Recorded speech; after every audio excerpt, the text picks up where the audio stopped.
Hello and welcome to Inside the Nest. I'm here with Cardinal head football coach, Coach Litteris. Coach had a tough one this weekend, dropping a GLVC game to McHenry by a score of 42-12. You weren't one to make excuses, but you did have a lot of pieces missing on Saturday. What is your message coming out of the game?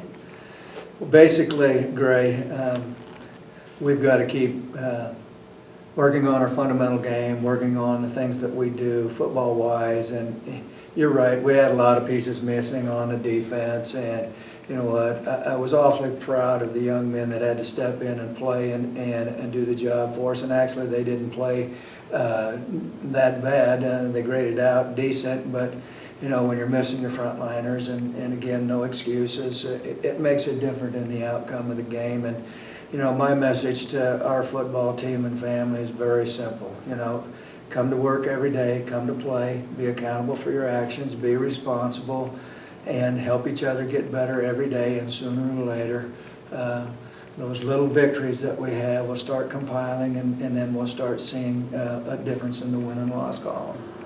Talking about special teams a little bit, Dalton Dye had a great performance on Saturday, had 2 field goals, one from 34 and the other from 42 yards out. We know he's primarily a punter, but this year's kicking game has been outstanding. What kind of confidence does he bring to you?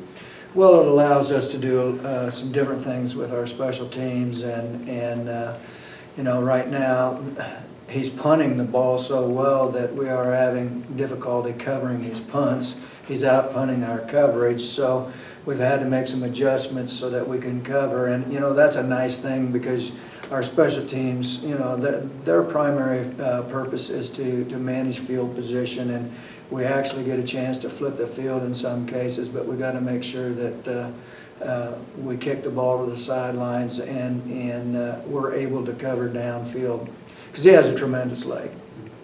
Redo Dydell, he's sort of a utility player for you. He's seen playing time as a running back, a corner, and a return team during his career. He's 4th on the team currently in total carries, and he's made the most of them. He averages 4.5 yards a carry, 2 touchdowns. What does he do that's successful on the ground? Well, he's really shifty, and the one thing that I like about him is his vision is very good. And once he gets through the line of scrimmage, first of all, he's patient, but once he gets through the line of scrimmage, his peripheral vision is very good and allows him to make some cuts and put his foot in the ground and get a few yards after contact. That, you know, a solid tackle would probably negate that, but he just got a little bit of shake in him that allows him to get a few extra yards. And he's really fun to watch too. Yeah, he is.